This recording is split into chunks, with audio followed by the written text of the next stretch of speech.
ulama ulama ini kemudian atau para salafus saleh gitu ya, betul-betul menjadikan adab dan akhlak ini menjadi bagian satu kesatuan dari Islam itu sendiri. Ya, hanya saja mungkin adab dan akhlak ini secara term, secara kata atau pemaknaan sebuah kata, adab dan akhlak ini kadang-kadang memang apa bukan kadang-kadang ya di tengah-tengah masyarakat kita agak kurang presisi pemaknaannya gitu ya. Kalau kita kan bicara tentang adab dan akhlak kan pasti yang terbesit di pikiran kita itu adalah etika, moral. Orang yang beradab adalah orang yang beretika. Orang yang beradab adalah orang yang bermoral gitu ya. Atau orang yang memiliki akhlak adalah orang yang beretika dan moral. Begitu kira-kira. Itu pun benar karena di Kamus Besar Bahasa Indonesia pun demikian ya. Akhlak dan adab itu dimaknai etik atau perangai istilahnya begitu. Hanya saja dalam sudut pandang Islam, adab dan akhlak ini lebih luas, teman-teman sekalian. Lebih luas pembahasan dan lebih mendalam. Dan cukup mendasar ya, fundamental. Cukup fundamental sekali. Sefundamental akidah, sefundamental fikih pembahasannya itu. Itu kira-kira. Kan kalau kita mempelajari cabang-cabang ilmu dalam Islam itu, pasti tidak jauh dari pembahasan akidah, pembahasan tentang fikih sebagai jurisprudensi ya, sebagai tata aturan, tata kelola, tata hukum yang ada dalam Islam. Kemudian bicara tentang apa hadis dan ilmunya dan sebagainya dan sebagainya. Dan adab dan akhlak ini masuk apa namanya urgensinya ahamiyah di dalam bahasa ahamiyahnya. Pentingnya urgensinya sama selevel dengan tadi, dengan bagian-bagian fun tadi. Artinya apa? Adab dan akhlak ini kemudian harus menjadi satu eh, satu pembahasan yang memang harus dipelajari dan kemudian diamalkan di dalam kehidupan kita. Akidah juga sama. Orang belajar lalu kemudian mengamalkan. Fikih juga sama. Orang belajar kemudian mengamalkan. Kira-kira begitu. Baik. Akhlak sendiri dengan adab ini sebetulnya dua hal yang berbeda. Dua hal yang berbeda. Akhlak sendiri atau akar kata adalah khulukun gitu ya, atau khulukun ini sebetulnya kalau dimaknai secara sederhana maknanya adalah perangai. Maknanya adalah sifat. Itu khulqun atau akhlak jamak ya. Dia kan akhlak itu adalah jamak dari kata khulqun. Nah, hanya saja saya mencoba memberikan satu kesimpulan tentang pemahaman kita terhadap akhlak. Jadi akhlak itu sebetulnya dalam pandangan ahli bahasa, ahli lughah bisa ditemukan dalam kamus-kamus ya seperti kamus daripada yang ditulis oleh Al-Asfahani atau kamus yang ditulis oleh Ibnu Faris ya. Beliau menjelaskan bahwa kata akhlak itu adalah sesuatu hal yang tertanam dalam jiwa. Yang dengannya kita mengamalkan sesuatu secara secara natural. Maksudnya gimana tuh kira-kira? Maksudnya gini, akhlak itu akhlak itu kalau kita bisa sebut sebagai software lah ya. Softwarenya kalb, kan hati itu eh, term dalam bahasa Arab ada qalb, ada fuad gitu ya. Berbeda-beda secara penggunaan. Nah, qalb atau hati itu kemudian softwarenya adalah akhlak. Akhlak itu ada yang ada yang ada yang buruk, ada yang hasan, ada yang baik. Nah, software inilah yang kemudian mempengaruhi amaliyah badan kita, amaliyah jasmani kita secara natural. Kalau orang softwarenya baik, maka sudah mesti pasti outputnya baik gitu kira-kira. Sebaliknya, jika softwarenya rusak, keruh, kotor gitu, maka amaliyah tatbiknya juga sama akan kotor. Kira-kira begitu. Makanya para ulama sering memberikan istilah seperti gini. Teko itu tidak akan pernah mengeluarkan sesuatu yang bukan isinya. Mafhum mukhalafahnya, sesuatu yang dikeluarkan oleh teko ya pasti apa yang ada dalam isinya. Kalau isinya baik, maka keluarnya juga baik. Kalau isinya buruk, maka keluarnya buruk. Nggak mungkin isi teko kopi, keluarnya teh. Nggak mungkin isi tekonya susu, keluarnya madu. Kira-kira begitu. Atau atau air lain gitu, kira-kira begitu ya, sebagai satu analogi. Nah itu adalah akhlak. Jadi akhlak itu sesuatu yang tertanam dalam jiwa, ya, atau dalam bahasa Arab khalqun halun lin nafsi, sesuatu hal yang memang tertanam dalam. Maka dari itu kemudian persoalan akhlak ini Nabi sendiri eh, dalam hadisnya, ya, Nabi sendiri dalam hadisnya dari hadis Abu Hurairah dikatakan, an Abi Hurairah radhiyallahu anhu qala Rasulullah sallallahu alaihi wasallam mengatakan bahwa innama bu'itsu liutammima makarimal akhlaq. Nabi itu diutus oleh Allah dengan misi utama atau dengan misi yang betul-betul menjadi misi berat atau misi apa istilahnya, kalau misalkan ini capaian yang harus diselesaikan oleh Nabi adalah apa? Makarimat akhlak. Karena kata innama, nun dan mim bersambung. Innama, nih, saya susah nih kalau misalkan nggak pakai board ya. Ada board nggak sih di sini? Sebentar. Pantulis, sebentar. Eh, yang sudah ada. Kalau dalam bahasa Arab, nggak bisa ya. Saya nggak ngerti lagi, maaf saya. Ya makanya gampang lah. Ya, tentu bisa bayangkan dalam pikiran masing-masing. Innama, kan innama itu kalau dalam penulisannya hamzah atau alif yang bersama dengan hamzah, kemudian nun bertasdid, kemudian mim. Ada innama yang nun dan mim bersambung, ada innama yang nun dan mim tidak bersambung. Kalau yang nun dan mim bersambung, maknanya berbeda dengan innama yang nun dan mim tidak bersambung. Kalau nun dan mim tidak bersambung, innama misalnya gitu ya, maka eh, maknanya itu adalah sesungguhnya apa-apa. Jadi ada sebuah pilihan gitu ya. Sesungguhnya apa-apa, sesungguhnya yang akan gitu. Sebagai itu inna ma. Tapi kalau pakai kata innama, masya Allah. Ini gimana cara nulisnya nih? Oke, terima kasih. Akh Rahman. Oh gitu ya.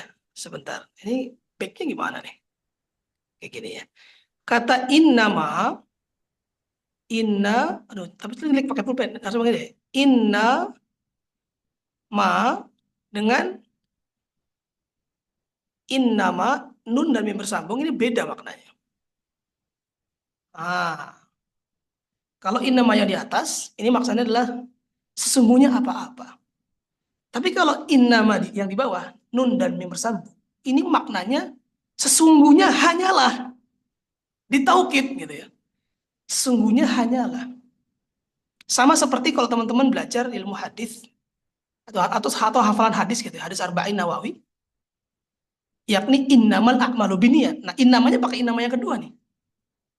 Innamal a'malu binniyat. Kalau dimaknai apa? Sesungguhnya hanyalah, amal itu hanya tergantung pada niatnya. Gitu kira-kira. Dari terjemahannya begitu. Jadi ini pentingnya Masya Allah ya. Bahasa Arab itu luar biasa sekali, memiliki struktur bahasa dan kaidah yang betul-betul memberikan satu pemahaman kepada kita yang begitu luas. Begitu kira-kira ya.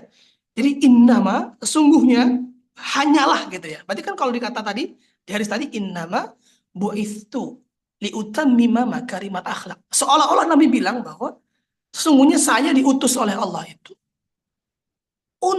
hanya untuk menyempurnakan akhlak. Gimana nih close-nya, Ustaz Rahman? Udah selesai nih saya. Tolong di close. Oke. Jadi gitu.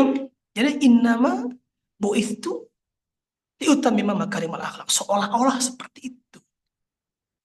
Artinya apa? Nabi itu datang ke Hijaz. Nabi itu diutus di kaum Quraisy yang dikenal sebagai kaum yang jahil. Jahil itu bukan bodoh ya. Jahil itu bukan, mohon maaf, bukan goblok, bukan nggak punya pikiran, bukan yang apa istilahnya, nggak cerdas, bukan. Jahil itu maknanya adalah dia bodoh karena mengetahui yang benar apa memilih kepada sesuatu yang salah. Itu namanya jahil. Kira-kira begitu. Kenapa? Dulu masyarakat Quraisy itu apakah kenal Tuhan? Kenal. Mereka tahu siapa itu Allah. Mereka tahu Rabbul Alamin. Itu mereka tahu Tuhan yang menciptakan alam. Tuhan yang kemudian merawat, melestarikan, memelihara, itu tahu mereka. Hanya saja mereka, masyarakat Quraisy saat itu, masyarakat jahil Quraisy itu, mereka menduakan. Makanya disebut sebagai syirik, musyrik. Musyrik itu bukan ateis ya, beda. Kalau ateis itu tidak mengakui keberadaan Tuhan. Itu ateis. Kalau syirik, mereka tahu ada Tuhan, tapi mereka menduakan. Mereka menduakan. Nah, orang-orang kafir Quraisy itu mereka menduakan. Mereka percaya ada Tuhan yang memelihara alam, menciptakan alam, mereka tahu. Yang menurunkan hujan dan sebagainya, mereka tahu. Hanya saja mereka punya sesembahan lain. Ada Lata, Uzza, Manat. Itu namanya syirik. Menduakan Allah. Gitu ya.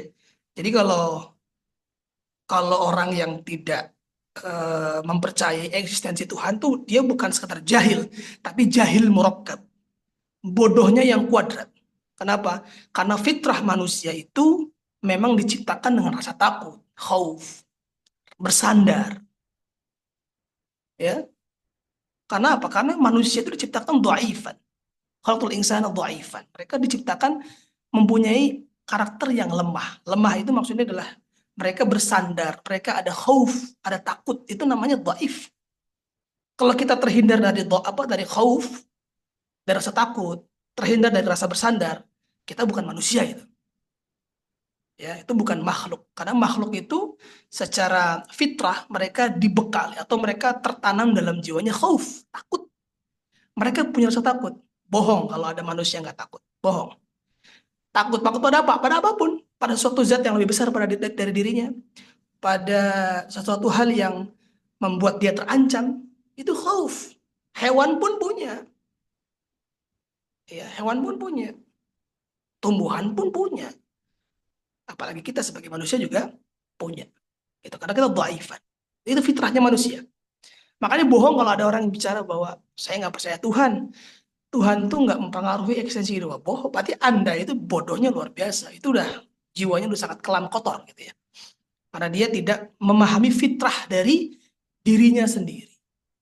Yang khauf, yang punya rasa takut, yang punya rasa lemah karena harus bersandar pada sesuatu hal, satu zat yang lebih besar gitu.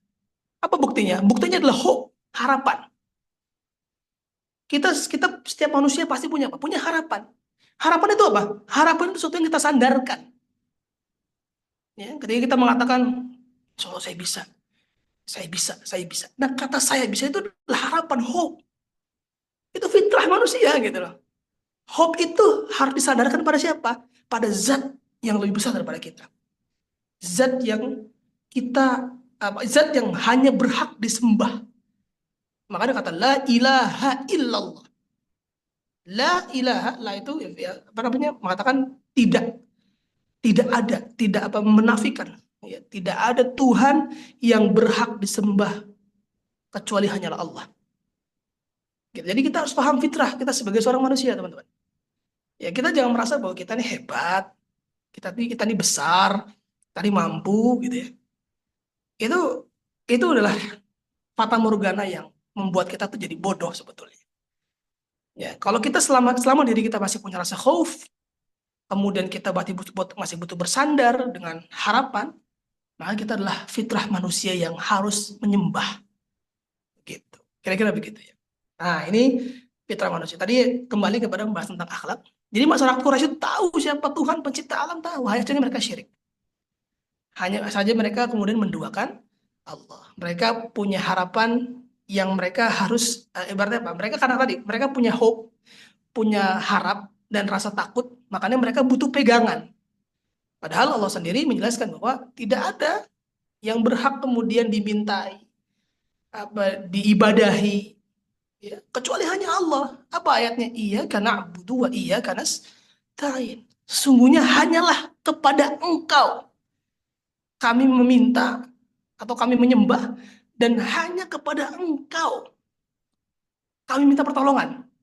Dalam beberapa kitab, di antaranya kalau tidak salah kitab Allahumma shalli wa sallim. Oh, kitab Al-Itqan. Kitab Al-Itqan Imam Suyuti mengatakan kitab Al-Itqan itu adalah kitab yang membahas tentang ulumul Quran. Teman-teman mungkin pernah mempelajari atau mungkin pernah membahas ya di Multazam, mungkin ada salah satu ustadz atau guru membahas itu. Nah, di Al-Itqan menjelaskan bahwa sesungguhnya tafsir Al-Quran dari mulai Al-Fatihah sampai An-Nas sebetulnya hanyalah menafsirkan kata apa? Iyyaka na'budu wa iyyaka nasta'in. Itu pokok dari agama kita adalah bagaimana kita menyerahkan diri kita kepada Allah dengan kata iyyaka na'bud. Sungguhnya hanya kepada Engkau kami menyembah, dan iyyaka nasta'in. Sungguhnya hanya kepada Engkau kami minta pertolongan. Nah, kira-kira begitu. Itu inti daripada Islam itu. Membicarakan tentang bagaimana kita beribadah kepada Allah dan bagaimana kemudian kita minta pertolongan pada Allah. Kira-kira begitu teman-teman. Ini fitrah manusia. Jadi antum yang belajar filsafat nanti, antum yang belajar tentang masalah studi Islam, akidah dan sebagainya, antum akan melewati pembahasan ini nanti. Bagaimana ini adalah pokok dari pembahasan akidah kita. Begitu ya. Setiap antum yang belajar ini, insya Allah antum akan kuat. Kalau antum akan berpijak dengan iman yang kuat. Itu yang paling penting. Baik, itu adalah akhlak.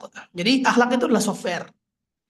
Nah, teman-teman harus memastikan dalam hati kita, dalam jiwa kita, dan ini menjadi wasiat untuk saya pribadi, ya, bahwa bagaimana kita harus betul-betul membersihkan akhlak kita, menjadikan akhlak kita ini kemudian selalu dalam akhlakul karimah, ya, diisi dengan hal-hal yang baik, dengan ketaatan dan menghindarkan dari hal-hal yang Allah larang, ya. Karena apa? Karena sifatnya dosa itu memberatkan jiwa, sifatnya pahala itu menenangkan dan membahagiakan. Paham sampai sini teman-teman? Sifatnya dosa dalam kitab Al-Kabair itu, karya Imam Az-Zahabi, sifatnya dosa itu adalah memberatkan cara kita hidup. Jadi kalau ada penyakit hati atau penyakit kejiwaan gitu ya, teman-teman suka bahas kan, kita di era sekarang ini mulai banyak istilah-istilah yang, contohnya misalkan apa? Mental health gitu ya, Rahman ya. Mental health, apa sih istilahnya tuh? Ya, mental health betul ya. Kesehatan jiwa ya gitu, istilahnya begitu ya. Terus kemudian kita anxiety, merasa bahwa memiliki rasa takut, cemas yang berlebih.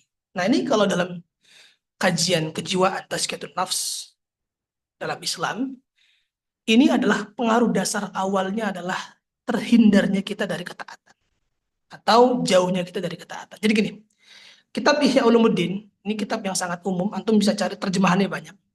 Karya Imam Al-Ghazali, antum beli kalau ada. Cari gitu. Itu kitab yang isinya itu menggugah jiwa.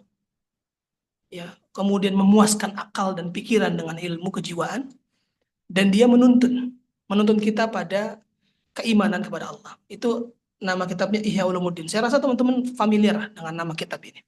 Ihya artinya adalah menghidupkan Ulumuddin.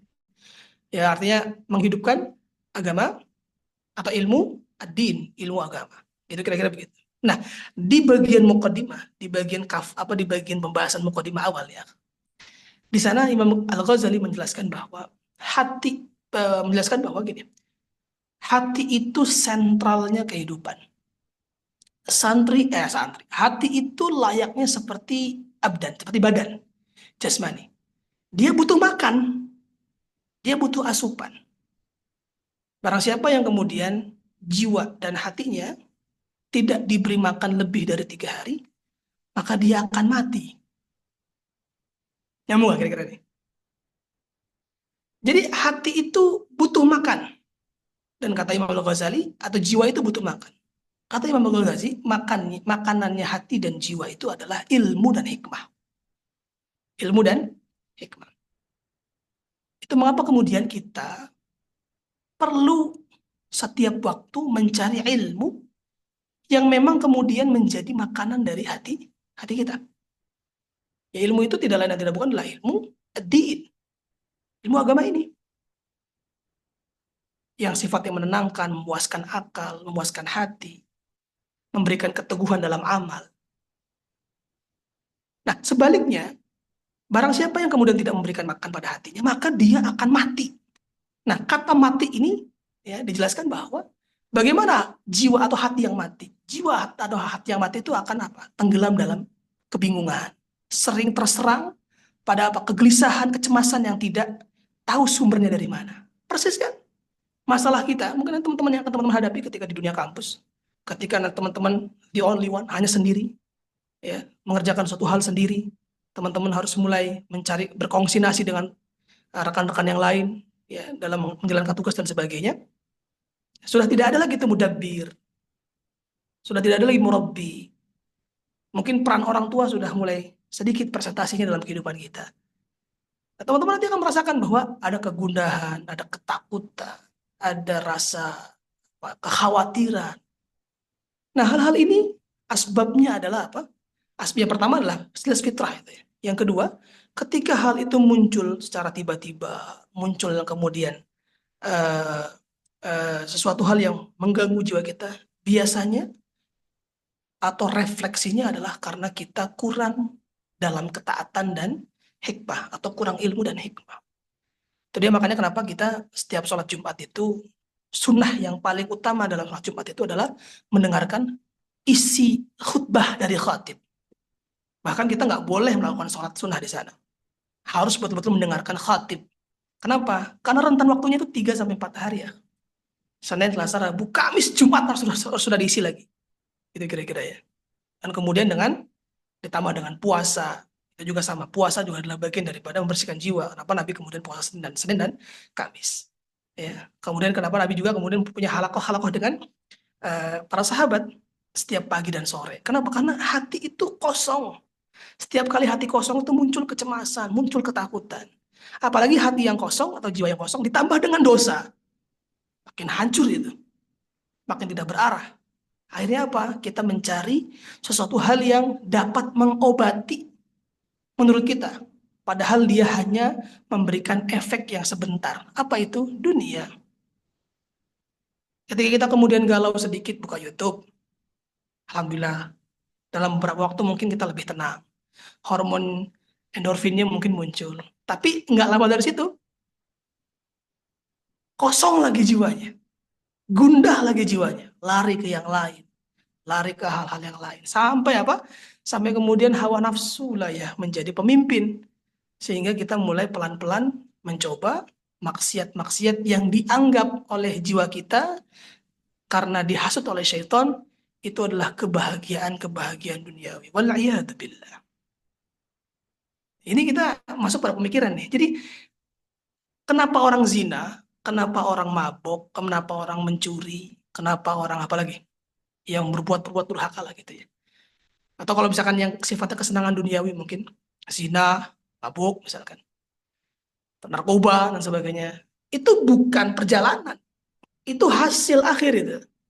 Dari apa? Dari kita membiarkan kekosongan jiwa kita, kekosongan hati kita berlarut-larut dalam kegundahan, berlarut-larut dalam pikiran yang kosong, sehingga kemudian kita mencari sesuatu hal yang menurut kita itu bisa meredakan kekosongan tadi. Itu. Mulailah kemudian kita menganggap itu adalah mental health dan sebagainya. Itulah mulai dari kerapuhan jiwa kita. Baik, ini tadi masalah akhlak ya. Sekarang kita bicara tentang adab. Mungkin waktunya nggak akan cukup ya, tapi semoga ini bisa jadi pembekalan yang baik buat teman-teman sekalian. Dan semoga dicatat ya. Silakan, ini ikhwan maupun akhwat ini penting sekali. Baik, sekarang kita bicara tentang adab. Adab ini apa sebetulnya? Apakah adab itu sama dengan akhlak? Apa itu adab? Apakah adab itu adalah tradisi?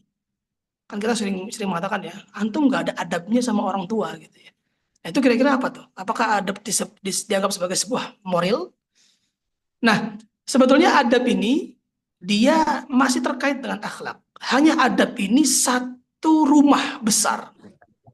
Ya, satu rumah besar yang kemudian di dalamnya ada akhlak. Ya, di dalamnya ada akhlak. Yang dimana adab ini adalah tujuan utamanya untuk membentuk insan kamil.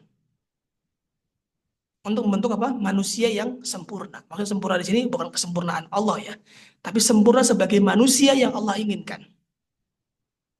Sebagai ahsani takwim. Ya, laqad khalaqnal insana fi ahsani taqwim, surah At-Tin tuh.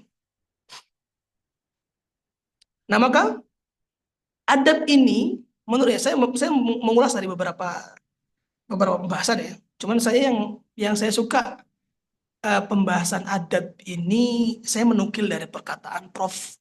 Said Muhammad Naqib Al-Attas. Beliau adalah mungkin filsuf zaman ini ya. Beliau adalah orang orang berkebangsaan Malaysia. Kayaknya orang masih hidup kayaknya.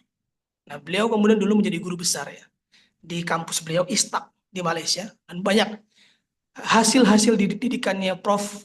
Naqib Al-Attas itu mungkin kalau sekarang tokoh-tokoh yang di Indonesia ya yang terpengaruh dari pikirannya Syekh Naqib Al-Attas itu adalah diantaranya Dr. Adin Hussein. Beliau adalah ketua Dewan Dakwah Islam. Dan masih banyak lagi ya. Saya nggak hafal semuanya sih ya. Cuma yang saya ikuti itu diantaranya adalah Dr. Adin Hussein, Dr. Ardiansyah juga sama. Beliau salah satu apa namanya ilmuwan, salah satu peneliti juga di INSIS ya. Nah, beliau menjelaskan tentang adab, bahwa adab itu adalah satu perangkat yang menghubungkan berbagai macam aspek, mengintegrasikan aspek tersebut sehingga membentuk insan atau membentuk manusia menjadi manusia yang sempurna secara akal dan akhlaknya. Itu adab. Maka adab ini yang kemudian yang akan melahirkan peradaban. Hanya saja Prof. Naqib Al-Attas itu membatasi. Adab ini bingkainya adalah sesuatu yang menggerakkan kita kepada sesuatu yang baik. Menggerakkan kita pada sesuatu yang bijak, yang bajik. Menggerakkan sesuatu yang menggerakkan kita kepada ketaatan. Itu makna adab yang dijelaskan oleh Prof. Naqib Al-Attas. Jadi adab ini nggak sekedar istilah ngambang tentang etika, bukan. Tapi adab ini adalah apa kita sebut sebagai sistem, Pak ya. Sistem yang kemudian menciptakan manusia itu menjadi orang yang berilmu pengetahuan baik, akhlaknya baik, iman dan takwanya baik, dan amaliyahnya baik. Itu adab. Sehingga kalau orang-orang ini tumbuh kolektif dalam komunal, dalam populasi gitu ya, maka dia akan melahirkan yang disebut sebagai peradaban. Ada istilah peradaban Islam. Peradaban Islam itu apa? Nabi berhasil kemudian membentuk insan-insan kamil, yakni para sahabatnya, mungkin di Madinah saat itu ya. Awal dari Madinah, Muhajir dan Ansar, kemudian Nabi mentarbiah mereka, mentakdib mereka. Istilahnya bukan tarbiyah tapi takdib ya. Mentakdib mereka sehingga punya jiwa yang punya akhlak yang baik, punya jiwa yang kemudian keimanan dan ketakwaannya menancap kuat gitu ya. Secara amaliyah mereka juga baik, hubungan antar samanya juga baik, sehingga kemudian terciptalah peradaban madani di Madinah. Atau dalam beberapa gagasan pikiran dalam buku itu disebut sebagai masyarakat madani. Itu peradaban. Sehingga apa? Sehingga di sana tumbuhlah amaliyah yang sangat baik, yang sangat bijak, yang kemudian kita kenang dalam tarikh, dalam sejarah, sebagai sebuah apa? Sebagai sebuah sejarah yang begitu gemilang. Bayangkan, pertama kali konsensus terjadi di dunia adalah Piagam Madinah. Yang dimana Nabi menjamin kehidupan musyrikin, Yahudi, Nasrani saat itu di situ. Lebih umum Yahudi ya di situ, karena lebih banyak Yahudi di saat di Madinah. Kemudian Nabi menjadi satu pilar yang menjaga perjanjian Madani tadi, ya, atau perjanjian Madinah tadi, sehingga kemudian menciptakan masyarakat yang teratur, adil, sejahtera, terjaga. Nah ini kan luar biasa sekali. Orang-orang yang kemudian dibentuk dengan adab, ditakdib gitu ya, maka akan melahirkan insan yang kamil. Sebagai contoh gini, sebagai contoh, kenapa kemudian Prof. Naqib Al-Attas itu mengatakan bahwa loss of adab. Jadi kita sekarang itu manusia kehilangan adab, kehilangan manhaj, pola, metode dalam membentuk diri kita menjadi manusia. yang benar. Kita tuh kehilangan itu. Seolah-olah ilmu terpisah dari adabnya. Seolah-olah orang baik terpisah dari ilmu pengetahuan. Seolah-olah ekonomi terpisah dari agama. Ini namanya loss of adab. Dulu kita bisa menyatukan itu. Kenapa harus dipisah gitu maksudnya? Kenapa politik harus dipisahkan dengan agama? Kenapa ekonomi harus dipisahkan dengan agama? Kenapa kemudian ilmuwan dipisahkan dengan agama? Itu ya kejadian Renaissance berarti ya. Kejadian eh, Dark Age-nya Eropa saat itu kemudian muncul di era baru ya. Ketika kemudian banyak ilmuwan yang memisahkan dirinya dengan agama karena agama dianggap sebagai dogma, agama dianggap sebagai eh, sesuatu yang memang mendikte gitu ya. Orang tidak bebas berpikir, tidak freedom dalam pikirannya. Nah itu logical fallacy. Dia cara berpikir yang keliru ini. Nah, Prof. Naqib Al-Atas itu ingin mengembalikan itu. Nah, sebagai satu indikasi teman-teman, saking jauhnya kita kehidupan kita, manhaj kehidupan kita gitu. Kita dalam manhaj itu maksudnya metode ya. Metode kita dalam hidup maksudnya. Metode kita dalam menjadi manusia. Saking jauhnya kita dengan peradaban gemilangnya Islam, kita mendengar peradaban itu seolah-olah hanya seperti cerita superstar. Betul nggak?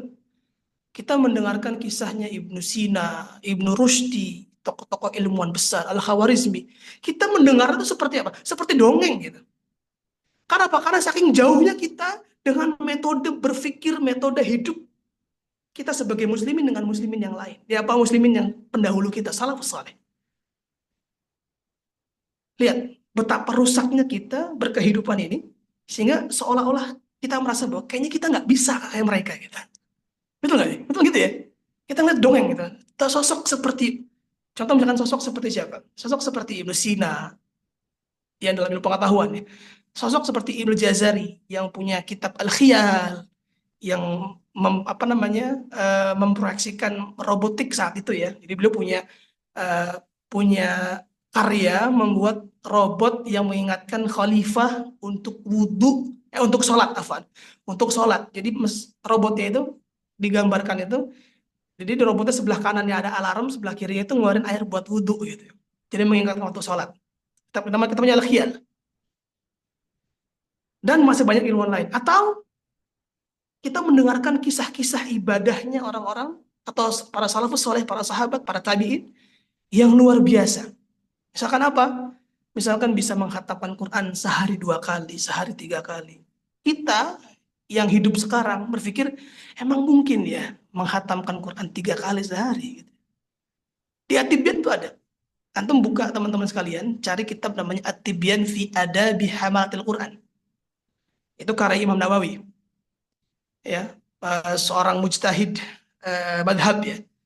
Orang ya mujtahid madhab ya. Beliau dari madhab Syafi'i, beliau ulama yang sangat terkenal ya dengan mewakili daripada madhab Syafi'i. Beliau menulis kitabnya kecil namanya At-Tibyan fi Adabi Hamalatil Quran. Di sana beliau bercerita bahwa sunnahnya salafus soleh, sunnahnya para sahabat, sunnahnya para tabi'in itu dalam menghatamkan Quran, ada yang sehari, ada yang sehari sekali, ada yang 3 hari sekali, ada yang sepekan sekali, ada yang sebulan sekali, bahkan yang lebih gokil, ada yang sehari bisa 2 kali, 3 kali.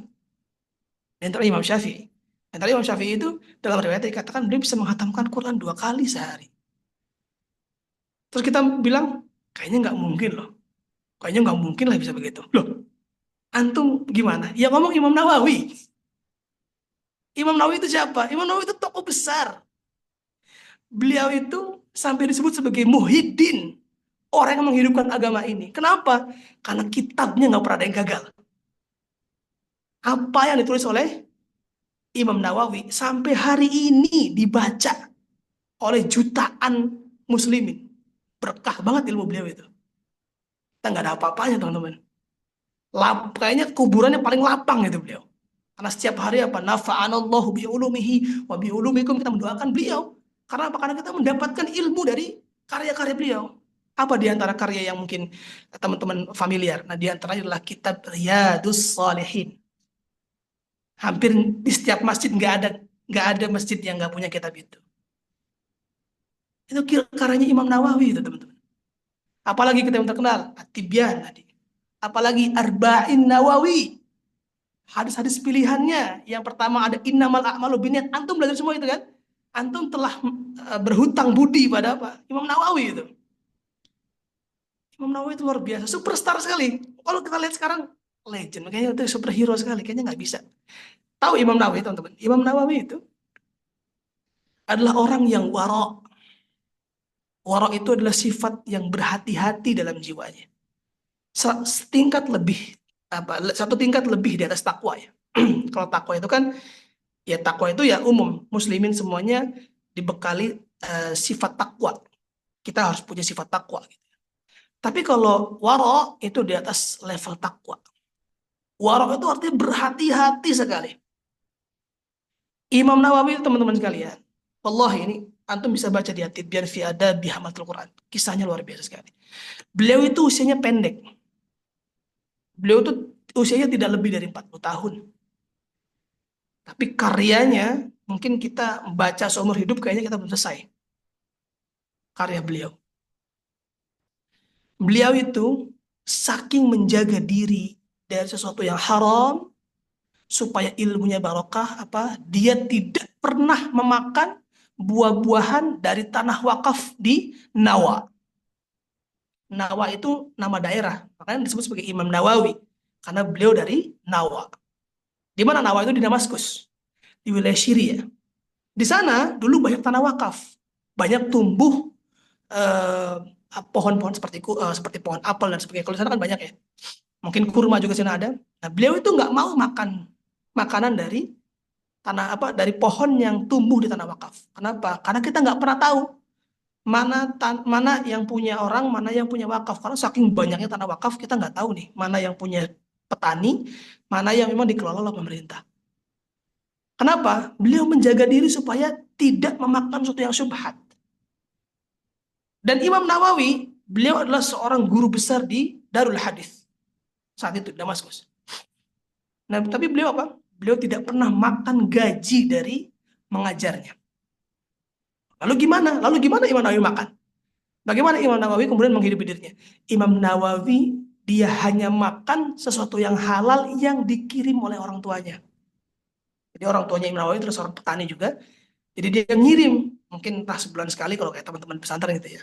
Kirim pop mie dan sebagainya. Tapi itu orang tuanya betul-betul menjaga makanan yang dikirim itu terhindar dari syubhat. Jadi Imam Nawawi sehari-hari hanya makan apa yang dikirim oleh orang tuanya. Gaji yang dia dapatkan itu disedekahkan kembali untuk pembangunan di Darul Hadis. Dibagikan kepada murid-muridnya yang tidak mampu, dibelikan untuk fasilitas dan sebagainya. Lihat, saking menjaga dirinya dari harta yang syubhat maupun yang haram. Karena apa? Karena dalam beberapa qaul ulama,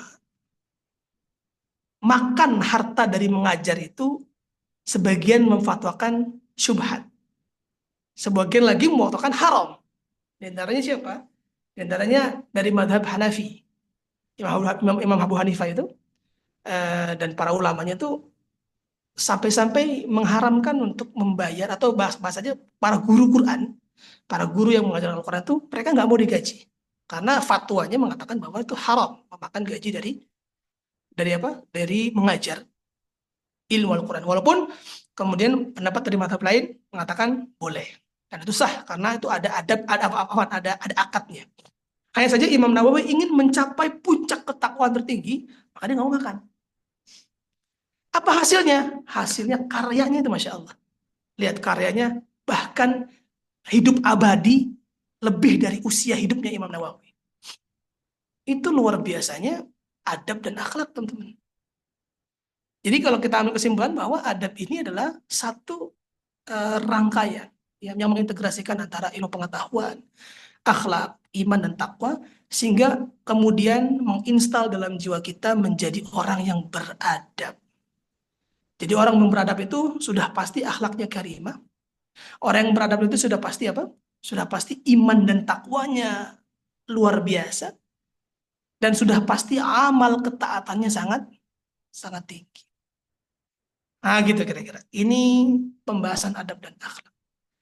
Maka bagaimana kemudian cara kita menjadi manusia atau menjadi seorang tulab, ya, seorang pelajar, seorang pencari ilmu yang tepat, yang baik, yang benar, sehingga kemudian kita bagian daripada insan kamil tadi. Maka teman-teman harus paham bahwa teman-teman harus bisa membersihkan jiwa kita, akhlak kita itu, sehingga yang diisi di dalam akhlak kita hanyalah kebaikan, hanyalah ketaatan. Supaya apa? Supaya yang lahir, outputnya yang lahir itu adalah amal yang baik atau amal yang saleh. Begitu teman-teman. Karena ini satu ya, mungkin kita merefleksi sedikit ya. Mungkin sebelum nanti kita tutup, kita merefleksikan bahwa kita ini menjadi bangsa yang kehilangan karakter. Kita hari ini setiap hari gitu ya, setiap waktu mendengar kabar berita politik, ekonomi, dan sebagainya, melihat bagaimana para pejabat kita, para pemangku kekuasaan, eksekutif maupun legislatif, maupun yudikatif, itu seperti seolah-olah mereka ini tontonan badut gitu ya. Kita melihat pengkhianatan, kita melihat kebohongan, kita melihat apa lagi? Sifat kemunafikan. Dan sekarang kita hampir-hampir saja menormalisasi itu. Dengan apa? Nggak usah terjun ke politik. Politik itu isinya cuman orang-orang yang rakus kekuasaan. Kira-kira gitu. Jangan jadi pembisnis.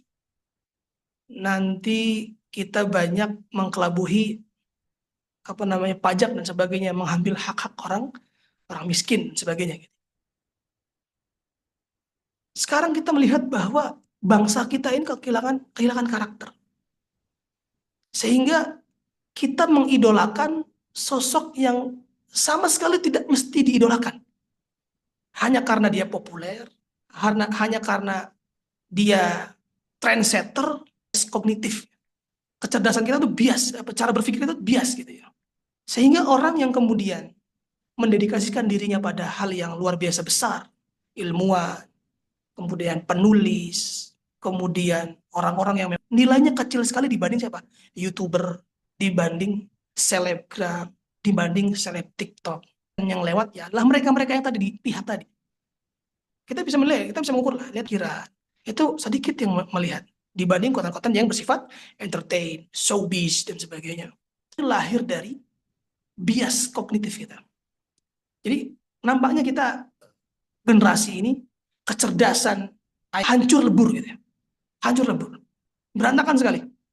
Sehingga dampaknya ini kita sudah tidak bisa menemukan orang-orang yang punya cara berpikir yang baik, punya amal yang baik, punya interaksi hubungan sosial yang baik terhadap orang lain. Yang lebih mengerikan hari ini adalah kasus-kasus kriminalnya juga lebih parah. Saya beberapa kali, hampir mungkin sebulan ini, 20 kasus pembunuhan yang kemudian diawali dari pemerkosaan. Ini banyak sekali. Itu ngeri nggak ya? Ini gila sekali, saya pikir peradaban apa ini? Orang yang gampang sekali membunuh orang. Gitu. Anda harus tahu teman-teman, membunuh itu perkaranya bukan sekedar perkara kriminal. Membunuh itu adalah perkara tentang peradaban. Dulu peradaban-peradaban besar itu menumpahkan nyawa orang itu, kalau dia bukan musuh yang mengganggu kedaulatan, itu tidak akan pernah terjadi teman-teman. Karena kasus pembunuhan, pelecehan itu akan menjadi perang besar antar peradaban. Dulu Yahudi di Madinah, ketika kemudian melecehkan seorang muslimah, ya, jadi kisahnya itu di pasar itu, muslimah itu dilecehkan oleh Yahudi. Saya kurang paham ya, apa yang dilecehkan, apakah kemudian dilecehkan dalam tanda kutip fisik ataukah secara verbal. Yang jelas dari kejadian itu kemudian Nabi memerangi Yahudi. Dan dari saat itu Yahudi terusir dari Madinah. Ini nggak main-main, teman-teman. Pelecehan tuh nggak kayak kita hari ini. Antum tahu nyawa seorang penduduk negara, suatu penduduk negara gitu ya, itu ketika dia mati di negara lain, itu bisa memberikan efek bersih tegang antar negara. Kenapa? Karena ini bicara tentang kedaulatan. Manusia itu bicara tentang kedaulatan, tentang hak asasi, nggak sembarangan. Di negeri kita membunuh orang tuh kayak nyembelih ayam kali. Berapa tuh kasusnya tuh? Anak perempuan hilang, kemudian dibunuh sebelum diperkosa. Yang terakhir ada yang lebih ngeri lagi. Anak-anak, kumpulan anak-anak. Mungkin usia SMP kali ya. Mereka membunuh kemudian, mereka, Allah alam apakah mereka kemudian memperkosa dulu perempuan ini. Kemudian dibunuh. Gila sekali nih. Peradaban macam apa kita nih, teman-teman? Nah ini harus menjadi keresahan kita. Ini kalau begini lama-lama, mungkin eksistensi kita sebagai sebuah bangsa bisa hancur ini. Ideologi-ideologi masuk dari berbagai macam ideologi. Kemudian kita tidak punya pendirian, kita tidak punya nilai, sehingga kemudian kita akan menjadi masyarakat yang plural, ya, yang sekuler dan plural gitu ya, mengerikan sekali. Indonesia adalah negara yang mempunyai falsafah ketimuran, yakni orang-orang yang guyup, orang-orang yang mengedepankan adab, atau bukan, mengedepankan sopan santun istilahnya, sopan santun, menghargai orang yang lebih tua, ya, dan sebagainya. Antum pasti paham lah itu. Di sebagian adat di Jawa itu masih memegang kuat itu. Ya ini mungkin kalau kondisi seperti ini 5 tahun, 10 tahun ke depan, rusak semua adat dan nilai yang ada di Indonesia ini. Ya. Nah ini adalah bagian yang harus kita pikirkan, bagaimana bangsa kita menemukan karakternya kembali. Kita sekarang hidup di era di mana kita terdegradasi moralnya. Sekarang kita menganggap bahwa koruptor itu sudah hampir biasa gitu ya. Kementerian korupsi, direksi korupsi, dan sebagainya lah. Atau kemudian pelecehan seksual di wilayah pemerintahan, di wilayah eksekutif, atau kemudian nepotisme yang buruk gitu ya. Atau kemudian, wah, runyam sekali permasalahan kita teman-teman sekalian.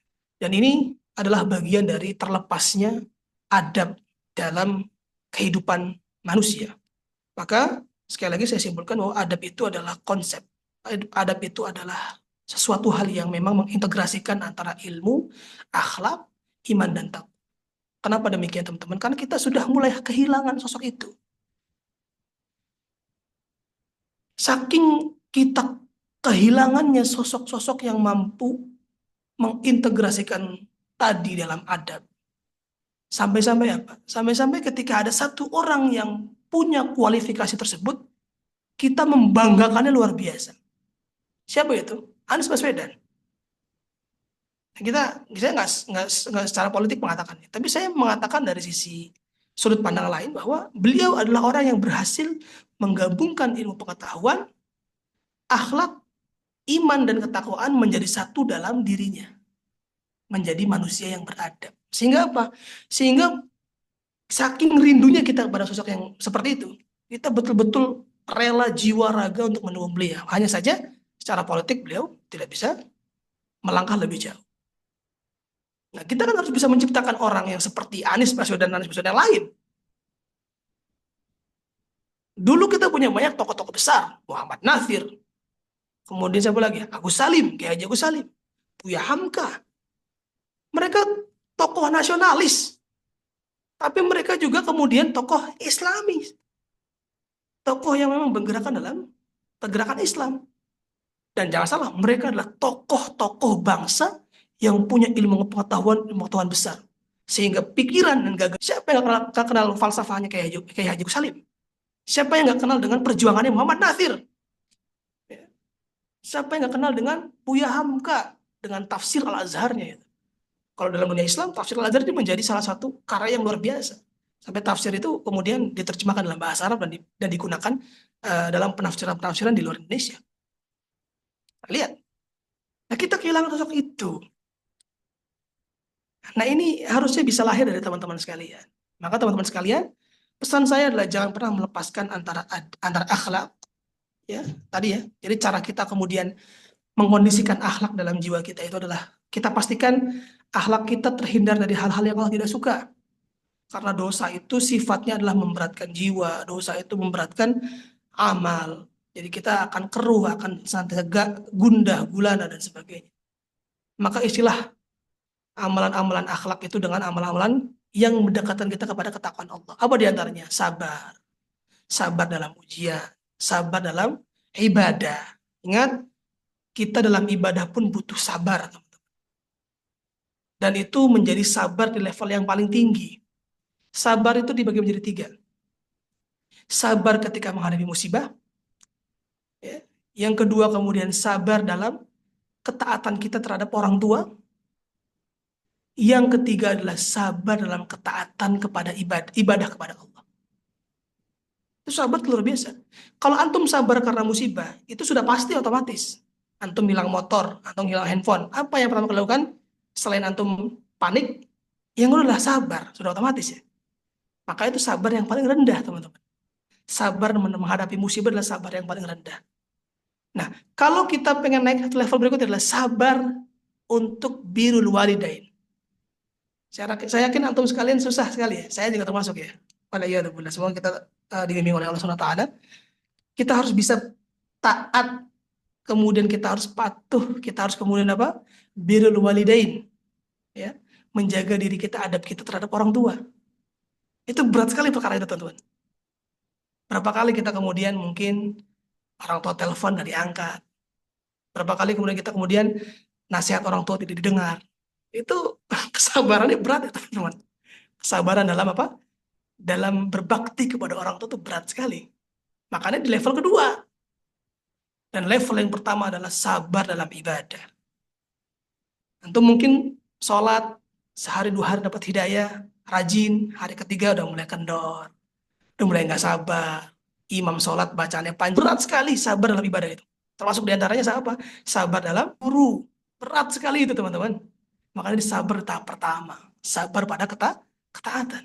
Sabar itu adalah bagian daripada melatih software akhlak kita dalam jiwa. Apalagi tawadhu. Antum harus punya sifat tawadhu. Tawadhu itu apa? Tawadhu itu bukan antum menunduk-nunduk, bukan ya. Tawadhu itu bukan antum pakai baju compang-camping, bukan. Tawadhu itu Anda merasa diri Anda tidak lebih baik daripada orang lain. Tanam jiwa itu. Kita kan seringnya gini, saya mah hebat, saya mah pinter, IPK saya bagus. Itu nggak tawadhu tuh. Nah, sifat yang tidak tawadu itu akan melahirkan kesombongan. Dan ingat, kesombongan itu memperkeruh jiwa. Dan sombong adalah menolak sifat sombong itu menolak jiwa masuk dalam surga. Allah tidak suka orang-orang yang sombong. Maka jadikan diri kita tidak lebih baik dari orang lain. Apanya? Apapun itu. Maka kita harus senantiasa husnudzon dengan orang lain. Oh, mungkin dia lebih baik ketaatan dibanding saya. Oh, kayaknya mungkin dia lebih berbakti pada orang tuanya. Supaya apa? Sifat tawadu itu menjadikan diri kita lebih apa? Lebih merendah. Dan sifat tawadu itulah yang kemudian memudahkan ilmu masuk dalam jiwa kita. Kalau kita nggak tawadu, misalkan ada guru ngajar, guru ngomong gitu doang, saya juga bisa baca itu mah. Ya tuh, itu orang sifat yang sombong begitu tuh nggak akan, dia menolak dari kebenaran itu. Dia nggak akan dapat manfaat apapun itu. Harus punya sifat tawadu. Apalagi kemudian sifat sabar tawadu, qanaah. Ya, sifat qanaah. Merasa cukup. Ya, jangan sampai kemudian kita mulai kuliah, kemudian kita dapat proyek. Wah, proyeknya besar nih. Dapat untung banyak nih. Besok bikin proyek lagi lah. Sehingga apa? Sehingga rasa tidak cukup itu kemudian merusak semua tatanan yang harusnya antum fokus kuliah 4 tahun selesai jadinya 5 tahun, 6 tahun, semester 12. Karena apa? Karena nggak merasa cukup. Sehingga kemudian obsesinya menghilangkan dari niat awalnya. Yang sifat akhlak, teman-teman. Itu yang butuh dilatih akhlak kita. Ya, hilangkan dari sifat apa hasad, sombong, penyakit-penyakit hati itu hilangkan dari situ. Sehingga nanti ketika output pada adab, pada amaliyah kita, yang lahir adalah amal yang baik. Kita akan menjadi orang yang menyenangkan orang lain. Kita akan menjadi orang yang disandarkan oleh orang lain. Kenapa? Karena kita punya integritas. Oh iya, orang itu jujur nih. Kenapa? Karena sifat qanaahnya membentuk dirinya untuk cukup pada bagian dalam dirinya. Sehingga dia nggak mesti ngambil bagian orang lain. Betul begitu kan? Oh ini orangnya punya apa namanya, diamanah nih. Kenapa? Karena sudah terinstal dalam jiwanya muraqabatullah. Jiwanya senantiasa merasa diawasi oleh Allah. Coba kalau ada orang seperti itu, pasti kita akan pilih dia jadi pemimpin. Pemimpin mungkin pemimpin apa? Pemimpin organisasi. Kita akan pilih dia menjadi apa? Mas'ul. Apa kita akan berikan mas'uliyah kepada dirinya. Amanah-amanah yang besar pada orang seperti itu. Begitu teman-teman sekalian. Jadi adab sekali lagi, jangan pernah memisahkan ilmu pengetahuan dari akhlak. Jangan memisahkan ilmu pengetahuan dari iman dan takwa. Jangan. Justru iman dan takwa itu yang akan merekatkan akhlak dan ilmu. Ya, kita sekarang merindukan sosok yang apa? Sosok yang mutsaqaful fikr, wawasannya luas, jiwanya sangat kuat, soleh gitu ya, soleh luar biasa, menjaga diri dari hal-hal yang buruk, hal-hal yang Allah tidak suka, dan kemudian apa? Dan kemudian dia memiliki perangai yang baik. Inilah tujuan dari insan kamil. Laqad khalaqnal insana fi ahsani taqwim. Ya, Allah ingin menciptakan kita sebagai sebaik-baik bentuk. Maksud dibentuk di sini dalam beberapa penafsiran, sebaik-baik bentuk ini adalah sebaik-baik perangai, sebaik-baik apa namanya, cara hidup dan sebagainya. Jadi teman-teman sekalian, wallahu taala alam. Semoga dapat poin ya dari apa yang saya sampaikan. Sekali lagi mungkin ini pembahasannya cukup luas ya. Saya sangat menyayangkan saya tidak membuat PowerPoint. Ini mungkin sebagian teman-teman ada juga yang mungkin eh, akhirnya poin A ke poin B ke poin C mungkin sulit mengintegrasikan ya. Tapi semoga kita diberikan hidayah oleh Allah. Semoga kemudian Allah memberikan pemahaman ilmu kepada kita sehingga apa yang tadi disampaikan sedikit banyaknya bisa menjadi ilmu untuk kita dan menjadi bekal. Ya, mungkin salah satu nasihat ya, ini semua saya tutup ya. Nasihat yang mungkin juga ini menguatkan jiwa saya juga. Saya juga sampai sekarang saya masih belajar dan saya tidak akan pernah putus belajar hingga madal hayah sampai wafat nanti, sampai usia saya sudah tidak mampu lagi untuk belajar. Teman-teman semuanya, saya mengutip perkataan dari Imam Syafi'i. Ya. Imam Syafi'i kemudian pernah memberikan wasiat kepada murid-muridnya, yakni diawali dari pertanyaan muridnya, wahai Imam Syafi'i. Imam Syafi'i itu adalah seorang tabi'in ya. Beliau adalah sosok salafus salih. Beliau itu saking kokohnya ilmu, saking ilmunya kokoh itu, sampai beliau itu punya majelis sendiri. Walaupun sahabat Nabi masih eksis saat itu. Masih ada Ibnu Abbas dan sebagainya, masih ada saat itu. Hanya saja Imam Syafi'i ini, dia bukan kalangan sahabat. Karena dia nggak pernah ketemu dengan Nabi. Tapi ilmunya kokoh luar biasa. Sehingga banyak orang yang menjadi murid dari Imam Syafi'i. Imam Syafi'i ini saking luar biasanya menguasai banyak cabang ilmu, sehingga muridnya bertanya, wahai Imam, apa tips dan triknya istilah gitu ya, sehingga kita nih agar bisa mencapai keunggulan ilmu seperti engkau. Maka Imam Syafi'i mengatakan bahwa ada empat, ada empat langkah atau empat prinsip yang dipegang oleh Imam Syafi'i dalam belajar. Yang pertama adalah binafil i'timad, meniadakan usaha diri sendiri. Antum jangan pernah merasa bahwa ilmu yang antum dapatkan, jabatan yang antum dapatkan, lingkungan yang antum dapatkan, kampus yang antum dapatkan itu adalah hasil usaha keringat antum. Wallahi, itu semua adalah takdir, itu semua adalah jalan dari Allah SWT. Maka cara kita untuk mendapatkan ilmu itu kita harus mengosongkan gelas kita, ya. Kita harus menyandarkan seluruh kemampuan itu hanya milik Allah. Binaf'il i'timad. Binafi itu adalah nafi itu adalah sumber kekuatan itu. Binaf'il i'timad. Kemudian wasayyir fil bilad, berjalanlah, rihlahlah untuk mendapat ilmu. Jadi antum sekarang ada yang kuliah di Jogja, ada yang kuliah di Jakarta, ada yang kuliah di mana-mana, ada yang luar negeri. Itu sudah salah satu syarat yang antum penuhi. Tapi antum harus menjadi murid yang rakus. Kalau kan qanaah itu kan kita merasa cukup ya. Tapi itu pada dunia. Tapi kalau pada ilmu antum harus rakus. Ya. Karena dikatakan dahaga di dunia ini. Apa itu? Harta dan ilmu. Maka kita pilih ilmu, jangan pilih harta. Antum ketika kemudian ada kebaikan, ada ilmu, ada saran saya antum belajar ilmu agama. Dan lebih khusus saran saya antum belajar bahasa Arab. Wallahi. Siapapun antum yang di psikologi antum belajar bahasa Arab. Supaya antum bisa membaca khazanah literasi Islam. Dan literasi-literasi ilmu dunia yang ditulis oleh ilmuwan-ilmuwan Islam. Ya. Wallahi, Islam. Kitab-kitab berbahasa Arab. Kenapa? Karena bahasa Arab itu bahasa yang sangat mulia. Ya. Maka antum ketika kemudian ada pengajian, ada halaqah, ada apa, kunjungi. Bergerak antum. Itu syarat untuk mendapatkan ilmu. Yang ketiga, sabrun ka sabrun jamad. Sabar seperti sabarnya benda mati. Ini kira-kira Rahman. Kalau antum duduk di kursi nih. Antum udah duduk di kursi kan? Antum duduk di kursi 3 jam, 4 jam. Yang bosan antum atau kursinya? Orangnya, sayanya yang mesti. Sabrun ka sabrun jamad. Sabar sampai sabarnya benda mati. Ketika antum datang menunggu guru, taklim, atau menunggu dosen, sabar antum. Tiba-tiba di grup, maaf, dosen tidak bisa hadir. Sabar. Karena sifat sabar itu, sifat tidak mencela itu yang kemudian menjadikan ilmu itu berkah. Ya. Kemudian wabukurin kabukuril ghurab, ihris ala ma yanfa'. Bersegera dalam kebaikan. Dan 4 poin teman-teman. Kalau antum pertama, meniadakan kemampuan dalam diri kita.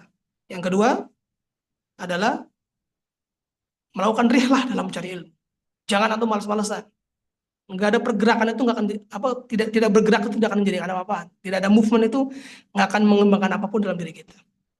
Yang ketiga, sabar seperti sabarnya benda mati. Yang keempat adalah menyegerakan pada sesuatu yang baik. Nah, inilah perkataan Imam Syafi'i. Semoga Allah senantiasa membimbing antum wa antum sekalian.